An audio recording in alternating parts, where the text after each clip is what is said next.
ઉમરગામમાં ગોગો smoking પેપરના ગેરકાયદેસર વેચાણ પર પોલીસનો કડક પ્રહાર. Umargam PI SD Chaudhari, PSI Sagar સાહેબના નેતૃત્વમાં ઉમરગામ પોલીસની કડક કાર્યવાહી. ઉમરગામ શહેરમાં યુવાનોમાં વધતા નશાના પ્રસારને અટકાવવા ઉમરગામ પોલીસે એક મહત્વપૂર્ણ અને પ્રશંસનીય કાર્યવાહી હાથ ધરી છે. ગોગો સ્મોકિંગ તથા રોલિંગ પેપર જેવા નશા સંબંધિત સામગ્રીના ગેરકાયદેસર વેચાણ પર નજર રાખી ઉમરગામ પોલીસે 3 પાન દુકાનદારોને ઝડપી પાડ્યા છે.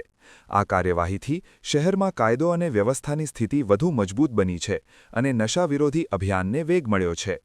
પોલીસ દ્વારા મળેલી માહિતી મુજબ મંગલમૂર્તિ પાન ભંડારના અમર બહાદુર યાદવ, રહે ગાંધીવાડી પ્રગતનગર, મૂળ રહે ઉત્તર પ્રદેશ, શ્રીનાથ પાન સેન્ટરના દિનેશચંદ્ર યાદવ, રહે ગાંધીવાડી વલ્લભ હાઇટ્સ, મૂળ રહે ઉત્તર પ્રદેશ, તેમજ મૌર્યા પાનના વિનય યાદવ, રહે ગાંધીવાડી સાકેતનગર, મૂળ રહે ઉત્તર પ્રદેશ, ગોગો સ્મોકિંગ અને રોલિંગ પેપરનું વેચાણ કરતા હોવાનું સામે આવ્યું હતું.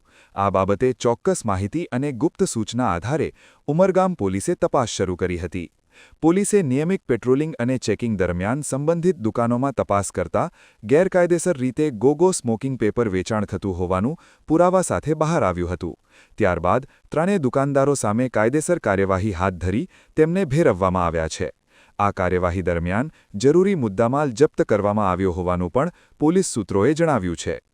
રિપોર્ટર મહેન્દ્ર પંચાલ.